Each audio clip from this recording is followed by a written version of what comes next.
Hello मेरे प्यारे बच्चों, क्या हाल चाल? बढ़िया सब। तो कैसे हो मेरे बब्बर शेर और शेरनियों? उम्मीद करते हैं आप सभी एकदम मस्त होंगे, स्वस्थ होंगे और बेहतर तरीके से तैयारी भी कर रहे होंगे।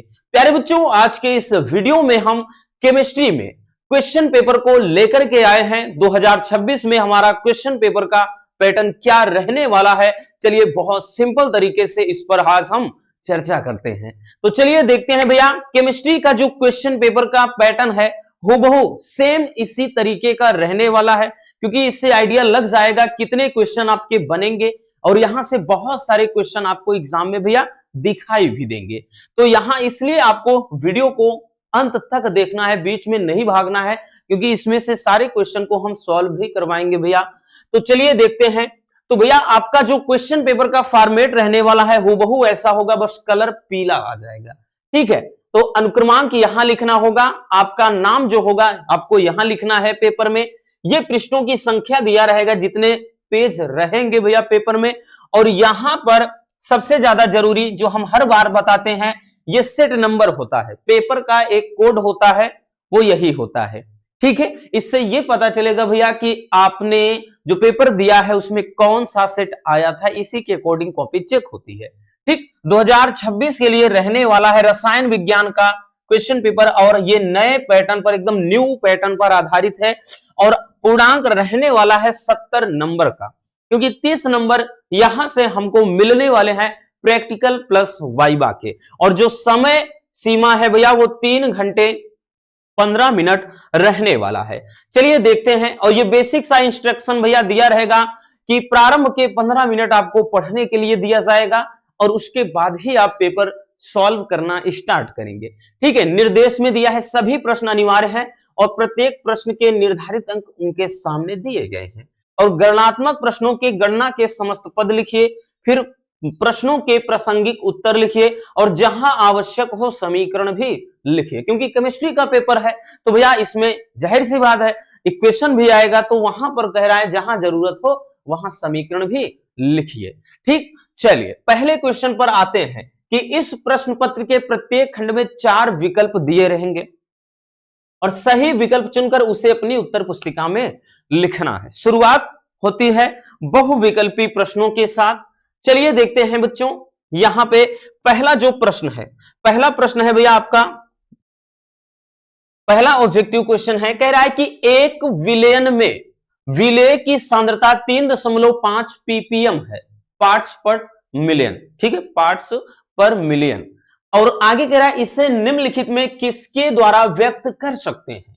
तो आपके सामने विकल्प है बच्चों 3.5 ग्राम प्रति लीटर, 3.5 मोल प्रति लीटर, 3.5 मिलीग्राम पर लीटर, या फिर भैया 3.5 मोल प्रति केजी। देखिए भैया, अगर यहां पे ये 3.5 ppm है तो बच्चों ये होता है बराबर में 3.5 किसके, ये मिलीग्राम के। ठीक, जैसे खास तौर पे जैसे जल का विलायक के लिए।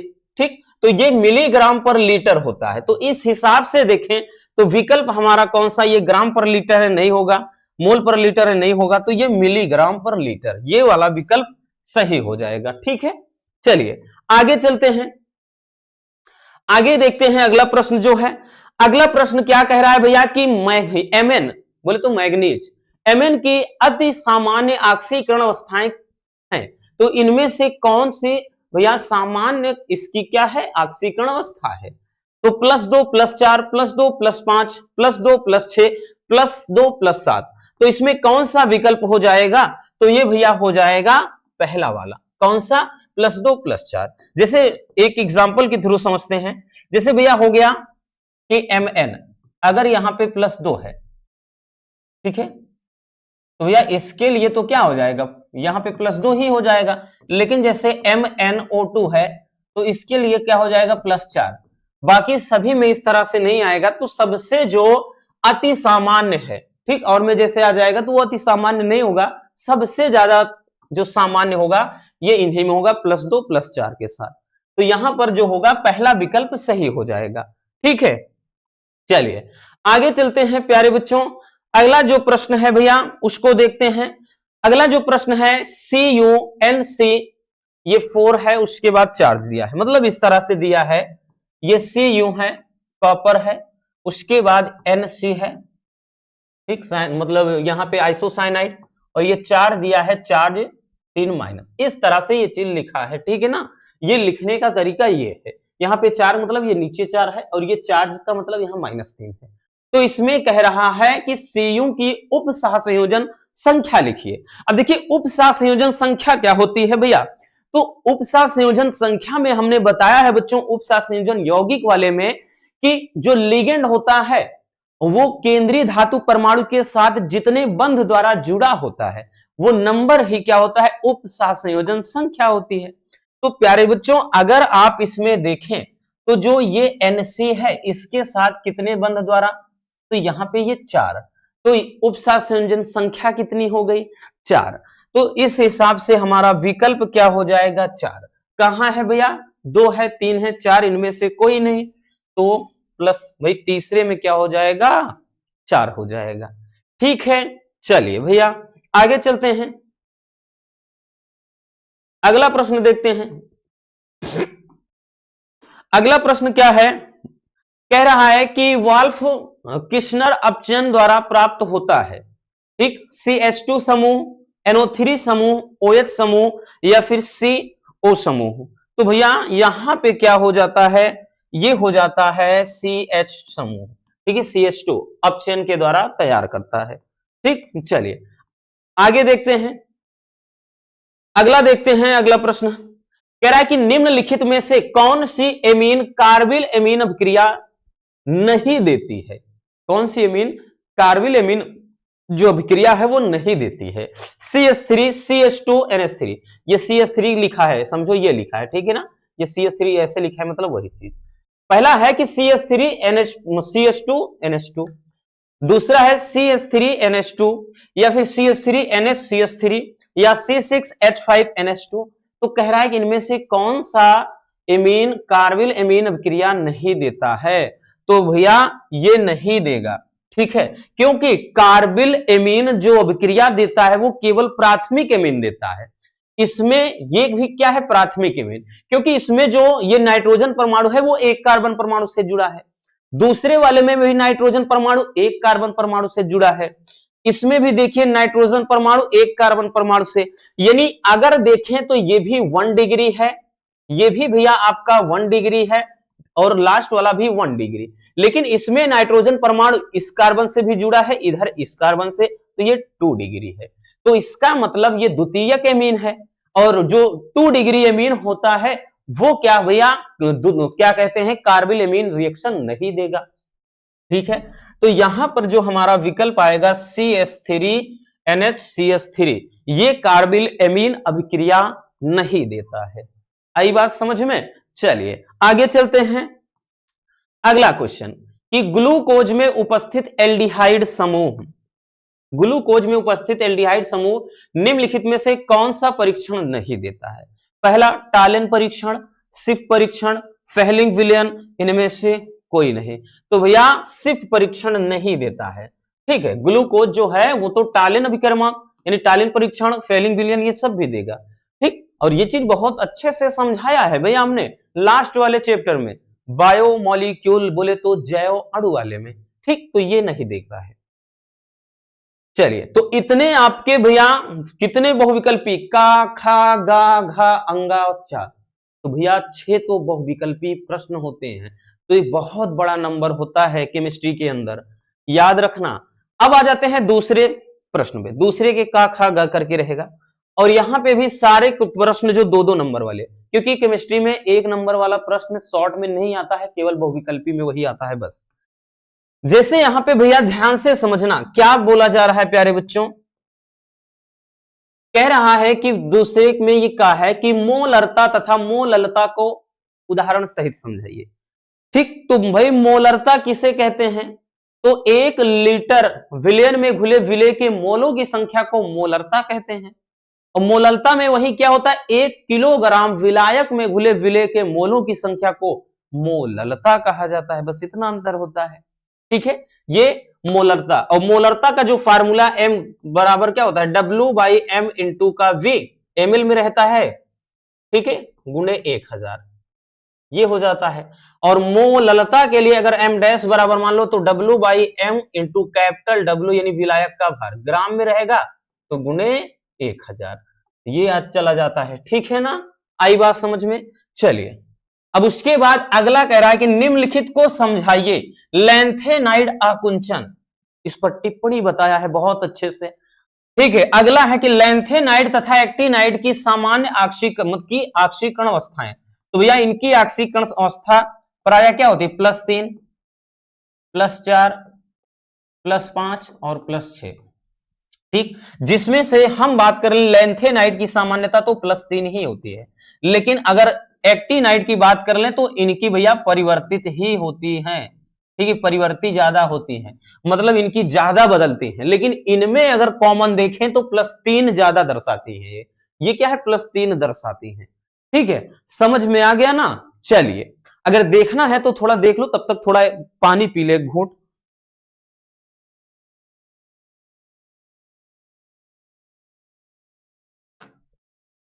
अब देखिए भैया, चलिए अगले प्रश्न पर आ जाते हैं कि उप सहसंयोजन यौगिकों में संयोजकता आबंध सिद्धांत को समझाइए। ठीक, ये भी हमने बताया है भाई। संयोजकता आबंध सिद्धांत का मतलब क्या है, वीबीटी के बारे में पूछ रहा है भैया, वीबीटी वैलेंस बॉन्ड थ्योरी। ठीक है, ये संयोजकता आबंध सिद्धांत के बारे में पूछ रहा है। अगला प्रश्न देखते हैं। अगला प्रश्न क्या है, ऊर्ज तथा फिटिंग अभिक्रिया को उदाहरण सहित समझाइए।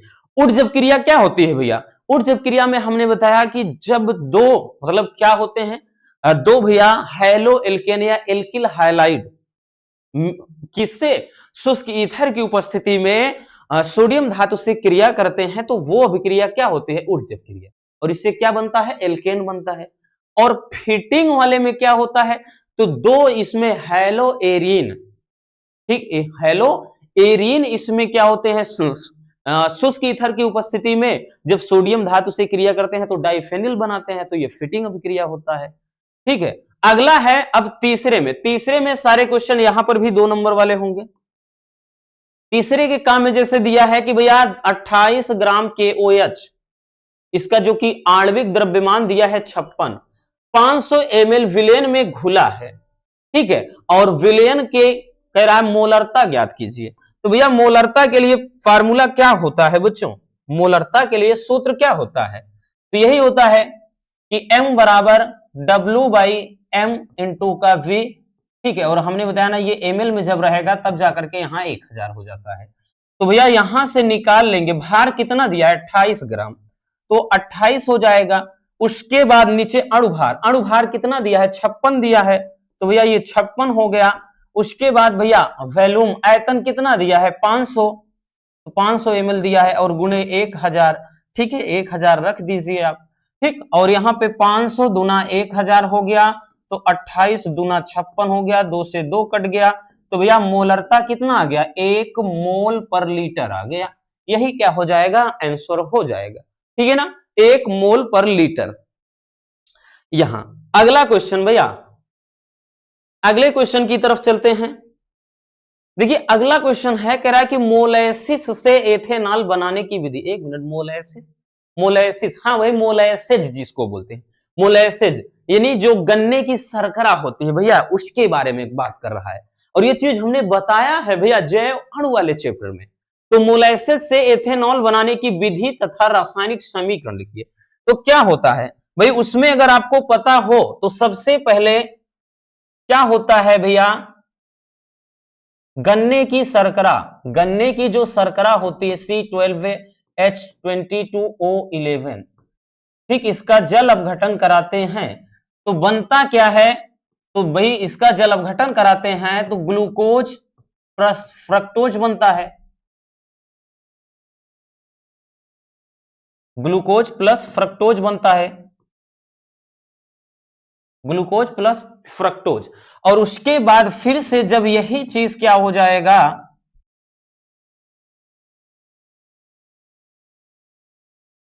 ठीक, अब यहां पे ध्यान देना, यहां पे क्या होता है, जाइमेज के द्वारा। अब यहां पे जब इसका, ठीक है, अपघटन कराया जाएगा, किण्वन यानी किण्वन फर्मेंटेशन कराया जाएगा, तो ये बन जाता है C2H5OH में, और साथ में CO2 रिलीज होती है। लेकिन अगर संतुलित करना है तो यहां 2 लगाओ, 2 दूना 4 हो गया, 2 6 ये। तो भैया यहां पर ये जो बन रहा है प्यारे बच्चों, यही एथिल अल्कोहल बन रहा है। क्या बन रहा है? एथिल अल्कोहल बन रहा है। तो ये है गन्ने की शर्करा। तो गन्ने की शर्करा, ठीक, जिसको यहां बोला जाता है मोलेसेस, इसी के द्वारा कैसे एथिल अल्कोहल या एथेनॉल का निर्माण करते हैं हमने देख लिया। ठीक, चलिए आगे चलते हैं भैया, अगले प्रश्न पर आते हैं बच्चों। अगला प्रश्न देखते हैं क्या कह रहा है। अगला प्रश्न है कि कार्बोनिल समूह तथा कार्बोक्सिलिक समूह की प्रकृति को समझें। तो देखिए कार्बोनिल समूह जो होता है, तो कार्बोनिल समूह क्या होता है कि जब भैया कार्बन तथा ऑक्सीजन, ठीक है, ये डबल बंध के द्वारा आपस में संयोग करते हैं, जुड़े होते हैं, तो वो कार्बोनिल समूह होता है। ठीक है, और कार्बोक्सिलिक क्या होता है कि जब ये कार्बोनिल यानी जिसमें एक तो भैया कार्बन और ऑक्सीजन का, और दूसरा जो होता है वो हाइड्रोक्सी समूह, ये जो संयोग करके तब बनाते हैं क्या? तब बनाते हैं कार्बोक्सिलिक समूह। ठीक है, इसकी प्रकृति को समझाना है। ठीक, तो ये कार्बोनिल होता है, ये कार्बोक्सिलिक। चलिए भैया आगे चलते हैं। अगला है कि ग्लूकोज के 2 रासायनिक गुणों का रासायनिक समीकरण लिखना है। ठीक है, तो भाई ग्लूकोज के, ये भी लास्ट वाले जैसे चैप्टर में आपको बताया है भैया, तो ग्लूकोज का जो है वो रासायनिक समीकरण, तो एक जैसे आप फेहलिंग विलेन से क्रिया करा दो, और टालिन अभिकर्मक से, लाइक दैट जैसे ग्लूकोज का लिया CHO भाई CHOH का यहां पे होल 4 हो जाएगा, और उसके बाद CH2OH, इसका क्रिया भैया Ag2O। ठीक है, सबसे पहले टालिन अभिकर्मक से क्रिया कराते हैं, तो ये कराएंगे तो क्या बनेगा? ग्लूकोनिक अम्ल बनता है। तो यहां पे COOH हो जाएगा, यानी ये वाला यहां शिफ्ट हो जाएगा, और ये CHOH का होल 4 हो गया, उसके बाद CH2OH, इतना हो गया, और प्लस का यहां Ag2 है, तो भैया यहां मतलब कितना हो जाएगा? ये Ag, ठीक है, 2Ag, रजत, इसी को बोलते हैं रजत दर्पण, रजत दर्पण। ठीक है, और ये ग्लूकोनिक अम्ल, तो ये एक हो गया रासायनिक समीकरण। ठीक है, और दूसरा जैसे ये तो भैया क्या है? टालेन अभिकर्मक, टालेन अभिकर्मक। इसी तरह से जैसे हम, एक तो ये हो गया भाई, दूसरा होता है जैसे हम फेहलिंग विलेन से क्रिया करा दे, और वैसे भी ये मोस्ट इंपोर्टेंट है, ये भैया काफी ज्यादा है, 2025 के भी पेपर में आया है, 24 में भी पूछा गया है, उसके पहले भी देखो आया है। तो इसी तरह जैसे फेहलिंग विलेन से मान लेते हैं क्रिया करा दिए, फेहलिंग विलेन यानी CuO, इससे क्रिया करा देंगे, तो भैया इसमें भी सेम लॉजिक, यहां उठ के जाएगा तो बनेगा ये ही, बस अंतर यहां पे हो जाएगा, तो ये Cu2O, क्यूपरस ऑक्साइड का लाल अवक्षेप बनता है। अब 2 यहां पे Cu हो गया, तो भैया इसमें भी क्या थोड़ा बदलाव, 2 लगा देंगे बस, 2 लगा देंगे बस, 1 मिनट, ठीक, क्योंकि यहां पे 2 O हो गया, तो 1 O यहां ऐड कर दिया, 1 O यहां, तो ये क्यूपरस ऑक्साइड का लाल अवक्षेप बन गया, और ये है क्या? Fehling villain. तो ये क्या हो गया? ग्लूकोज से संबंधित 2 रासायनिक समीकरण, इसमें भी वही ग्लूकोनिक अम्ल ही बनेगा। समझ में आया? चलिए आगे चलते हैं प्यारे बच्चों अगले प्रश्न पर। अगला वही है 4 के का। अब यहां से भाई सारे क्वेश्चन 3 नंबर वाले हैं। देखिए इसमें दिया है कि किसी ताप पर शुद्ध बेंजीन का वाष्प दाब 0.850 बार है, और 0.5 ग्राम अवाष्पशील वैद्युत अनवघट ठोस को 39 ग्राम बेंजीन में, जिसका मोलर द्रव्यमान इतना है, में घोला गया है। प्राप्त विलयन का वाष्प दाब इतना है, ठोस के मोलर द्रव्यमान की गणना कीजिए। अरे भैया आपको मालूम होगा इस क्वेश्चन को हमने बहुत अच्छे से समझाया है। ठीक है, कौन सा फार्मूला? एक P0 माइनस PS अपान P0, ठीक है, बराबर W/M इंटू का क्या हो जाएगा? M अपान W, जहां पे P0 क्या है? शुद्ध विलायन का वाष्प दाब, तो भैया शुद्ध विलायन मतलब विलायक का वाष्प दाब तो इतना है। PS क्या है? विलयन का वाष्प दाब, तो भैया विलयन का वाष्प दाब कितना है? ये दिया है। फिर उसके बाद ध्यान देना, स्मॉल w क्या है? विलेय का भार, विलेय का भार ये है बच्चों। स्मॉल इसका अणुभार निकाल लेना। ठीक है भाई, क्या है इसका अणुभार को ठोस को इतने ग्राम बेंजीन में घोला गया है, तो विलायक का भार यानी कैपिटल डब्ल्यू का भी भार दे दिया है। ठीक है, इसका मोलर द्रव्यमान यानी कैपिटल एम का मान दे दिया है। ठीक है, प्राप्त विलयन का और ठोस के मोलर द्रव्यमान यानी इसी का मान पूछ रहा है। ठीक, क्योंकि यहाँ पे ये स्मॉल डब्ल्यू का भी दे दिया है, यहाँ पे पूछ रहा है मोलर द्रव्यमान, तो आप आराम से इजिली निकाल सकते हो ना, कोई दिक्कत वाली बात नहीं है। और वैसे भी इसको हमने करवाया है, ये पहले ही चैप्टर का है भैया, विलयन वाले चैप्टर का। चलिए आगे देखते हैं, मानक इलेक्ट्रोड विभव क्या है, परिभाषा लिखना है। ठीक, तथा इससे संबंधित एक यहां पर सवाल दे दिया है एकदम आसान सा, अगर आपको याद हो, जो वन शॉट हमने एक न्यूमेरिकल की वीडियो बनाई है, 2 से 3 क्वेश्चन ये हमने करवाया है बहुत सिंपल तरीके से। सेल का मानक ईएमएफ यानी विद्युत वाहक बल जो निकालना है, ठीक है, सेल का वो निकालना है। आगे अभिक्रिया की कोटि को परिभाषित कीजिए। तो किसी रासायनिक अभिक्रिया में भाग लेने वाले अभिकारक की सांद्रता की घात के योग को अभिक्रिया की कोटि कहा जाता है। अभिक्रिया Na plus M B arrow करके XC प्लस YD की अभिक्रिया की कोटि आप कैसे ज्ञात करेंगे? तो भैया इसकी कोटि तो निकाल ही नहीं सकते, ऐसे में तो नहीं, क्योंकि देखिए कोटि जैसे ये Na दिया है प्लस का MB दिया है, ठीक, और उसके बाद ये XC दिया है प्लस का YD। देखिए कोटि निकालने के लिए उसको दर समीकरण में होना चाहिए। जैसे अगर दर समीकरण में R बराबर यही K करके, जैसे A की पावर, भाई A की पावर ये N होता और B की पावर ये M होता, तब आराम से इसका इजिली निकाल सकते थे। बट इसका भैया अगर हम कह दें कोटि, इसका अगर हम कोटि कह दें कि N प्लस M, तो ये कोटि होगा ही नहीं। लेकिन अगर इसका निकालना चाहें तो इसका जो कोटि होगा वो क्या हो जाएगा, N प्लस M हो जाएगा। ठीक है, तो ध्यान देना इस बात को। आगे चलते हैं, अगला है कि क्या होता है जब। ठीक है, क्या होता है जब वाला क्वेश्चन रहेगा आपका, और जाहिर सी बात है अथवा में भी रहता है क्वेश्चन, आपके पास विकल्प रहेगा, ये दिया गया है क्या होता है जब वाले में। ठीक है, कि क्रोमाइड अयस्क वायु की उपस्थिति में पोटेशियम कार्बोनेट से क्रिया करता है। फिर यहां पर देख सकते हैं, इसको पढ़ सकते हैं, थोड़ा हम साइड हट जा रहे हैं, आप देख लीजिए। ठीक, अब उसके बाद 5वें वाले में आ जाते हैं। सारे क्वेश्चन यहां से 4 नंबर वाले, सारे क्वेश्चन 4 नंबर वाले, ध्यान देना भैया। जैसे यहां पे दिया है कि मोलर चालकता को समझाइए कि मोलर चालकता किसे कहते हैं। फिर उसके बाद दे दिया 0.02 मोल प्रति लीटर केसीएल विलयन से भरे सेल का प्रतिरोध 480 ओम है। तो विलयन की मोलर चालकता ज्ञात कीजिए, जबकि सेल स्थिरांक दिया है। देखिए भैया बड़ा आसान क्वेश्चन है। देखिए इसमें क्या है, मोलर चालकता पूछ रहा है, यानी यहां पे डेल्टा एम पूछ रहा है। ठीक, इस तरह से मोलर चालकता पूछ रहा है, तो यहां पे मतलब लेमडा एम। मोलर चालकता निकालने के लिए सबसे पहले, क्योंकि मोलर चालकता का फार्मूला क्या होता है, चाहे आप ऐसे लिखो, मोलर चालकता बराबर कप्पा गुणे 1000, कप्पा गुणे 1000 बटे यहाँ पे C लिखो, चाहे भैया यहाँ M लिखो। ठीक है, ये सांद्रता। लेकिन यहां से भाई पहले हमें K निकालना पड़ेगा। अब K बराबर, एक चीज ध्यान देना बच्चों, K बराबर क्या होता है, K बराबर होता है कि L upon R A, L upon R A. लेकिन आप कहेंगे कि सर इसमें L लंबाई तो दिया नहीं है ना, तो A दिया है क्षेत्रफल कहीं, लेकिन हम करेंगे क्या, पहले समझना भैया। तो K बराबर कप्पा बराबर यानी यहां से L अपान ए, L अपान ए बराबर क्या होता है, सेल स्थिरांक होता है। क्या, सेल स्थिरांक।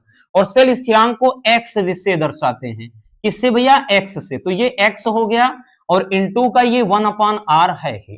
तो जब यहां पे अब समझो K बराबर x का मान, ये देखिए कोष्टक में सेल स्थिरांक दे दिया है 1.29 अपान r, r का मान भैया कहां 480, तो 480, तो यहां से K का मान निकलेगा।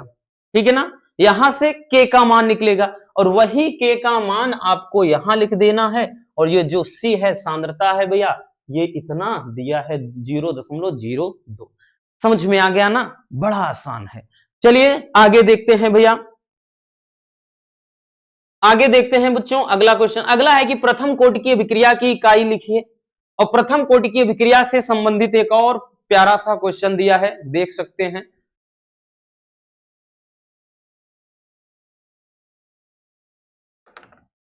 हो गया, चलिए। अब उसके बाद भैया यहां पे निम्नलिखित उपसंयोजन यौगिकों का सूत्र लिखिए।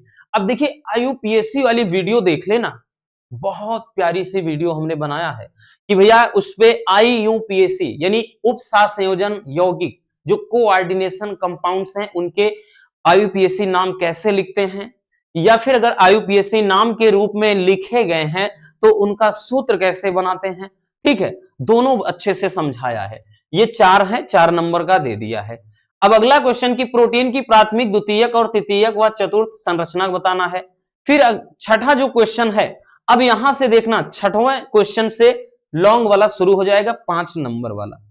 ठीक, जैसे यहां पे दिया है भैया, इसमें दिया है कि 6 के काम में हैलो एल्केन के प्रतिस्थापन अभिक्रियाओं की क्रिया विधि समझाइए। प्रतिस्थापन अभिक्रिया बहुत अच्छे से समझाया है, तो आएगा कितने नंबर का, 5। अथवा में मान लेते हैं आपको ये नहीं करना भाई, हैलो यहां पे हैलोजन में क्षमता और यहां पे कायरलता और धारण प्रतिलाभन तथा यहां पे रे समीकरण को समझाना है। ठीक है, ये तो थोड़ा डिफिकल्ट आ गया है बच्चों के लिए, उतना भी नहीं। बट अगला, अब जैसे का में अथवा हो गया तो खा वाले में भी अथवा करके आएगा, तो खा वाले में भी जैसे आया है। ठीक, देखिए इसमें छाके में का और खा दोनों में अथवा करके आएगा, और क्वेश्चन नंबर 7 में भी का और खा आएगा, दोनों में अथवा करके। ठीक है, तो जैसे यहां पे दिया है कि प्राथमिक, द्वितीयक तथा तृतीयक एल्कोहल का निर्जलीकरण अभिक्रिया समीकरण लिखिए। ठीक, तथा प्राथमिक एल्कोहल के निर्जलीकरण की क्रिया विधि समझाइए। ठीक है भैया, अच्छे से समझाया है सभी एल्कोहल को। अथवा में दिया है कि फिनॉल से निम्नलिखित प्राप्त करने का समीकरण लिखिए।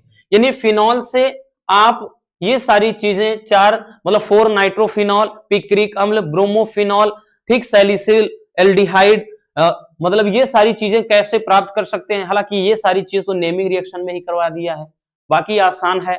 अब 7वें क्वेश्चन में आते हैं भैया, ये सारे लॉन्ग हैं, याद रखना 5 नंबर वाले। 7वें में भी जैसे का है। अब क्वेश्चन नंबर जो 7 है भैया, ध्यान देना, क्वेश्चन नंबर 7 में भी का खा और दोनों में अथवा करके। तो 7 में का बोलेगा कीटोन के विरचन की यानी बनाने की 5 विधि का समीकरण, 5 नंबर, यानी कीटोन बनाने की 5 विधि का समीकरण लिखना है। अथवा में कार्बोक्सिलिक अम्ल के बनाने की 2 विधियां तथा इसके 3 रासायनिक गुण का समीकरण लिखिए। ये भी क्या है, 5 नंबर का।